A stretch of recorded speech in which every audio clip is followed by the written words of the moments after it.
Hargar Sushashan Samangbatan Kaisa Bedek English Sangrosalo, MC 30 nong ward ganane Beni Madab English medium Rungnogo, Kaisa Panda Shangsaka, Aro Manzaka, MC Mayor Deepak Majumdar, they Amsani corporators no Kobai Amsani Tonkosong Lukuro. আরো continue করা উচিত বলে মনে হয় আপনার?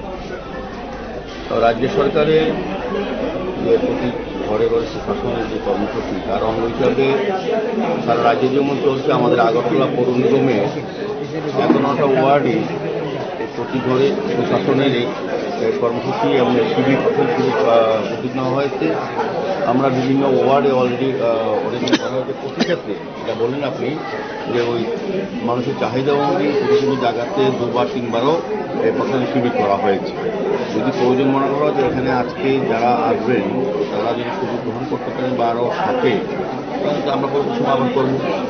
আজকে আগরতলা পৌর নিগমের কৃষ্ণপুর ওয়ার্ডে আমাদের যে কর্পোরেটর কৃষ্ণবাবুর উদ্যোগে আমি বলবো এবং আমাদের আগরতলা পৌর নিগমের সমস্ত কর্মচারী সহযোগিতায় রাজ্য সরকারের বিভিন্ন দপ্তর, সদর মহকুমা প্রশাসন, জেলা প্রশাসন, অন্যান্য দপ্তরগুলি যারা আছেন, মানে এই এলাকা বসবাসকারী লোকদের, বিশেষ করে ব্যক্তি বা পরিবার পরিজনদের যে কাগজপত্রের প্রয়োজন, এখানে আজকে তাৎক্ষণিকভাবে KRTC income certificate, SC OBC certificate, marriage registration, rental licence আর যতগুলি প্রয়োজন, যা যা প্রয়োজন একটা পরিবারের জন্য সেই কাগজপত্রগুলি আজকে চলে যাওয়া।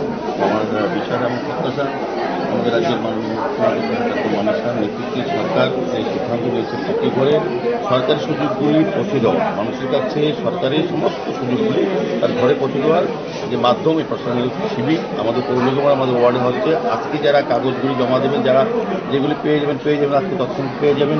বাকি যদি একদিন দিনের পরে যে কাজগুলি পাওয়ার কথা বা পাবেন সেগুলি আমাদের ওয়ার্ডের মাধ্যমে আমাদের লোকজন তাদের বাড়িতে পৌঁছে দেবে। মানে সরকারের যে উদ্দেশ্য, মূল উদ্দেশ্য সরকারি সুযোগ সুবিধা, সরকারি কাগজপত্ররা প্রশাসন ঘরেই যাবে, এটা কিন্তু এই ব্যবস্থাপনার মধ্যেই চলবে।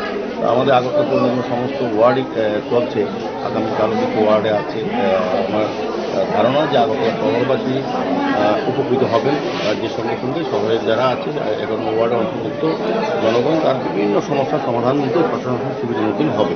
বিশেষ করে আমি লক্ষ্য করি যে ইসলাম এরিয়া, গরিব অংশের মানুষ যারা কাগজপত্র অসুবিধা হতো, জিনিসে যাওয়া, ডিএম অফিসে যাওয়া, ম্যাজিস্ট্রেশন করা, জানতো না, বুঝতো না, এটা কিন্তু আমাদের কর্পোরেটর, আমাদের আগরতলা পৌর নিগমের আধিকারিক বা অফিসার কর্মচারী, বিভিন্ন রাজ্য সরকারের বিভিন্ন প্রশাসনিক আধিকারিকদের মাধ্যমে কিন্তু আজ এই ক্যাম্পের সঙ্গে সঙ্গে পেয়ে যাচ্ছে। এটা একটা বিশাল খবর। এই রাজ্যে প্রথম আমাদের বিজেপি সরকার আসার পরে এই কাজটা প্রথম শুরু করেছি। আমরা কোনো সময় রাজ্যের মানুষ দেখিনি যে প্রশাসনটা ঘরে যাওয়া সত্যিকার অর্থে এটা কিন্তু প্রমাণ প্রশাসনিক শিবির এবং ঘরে ঘরে সুশাসন।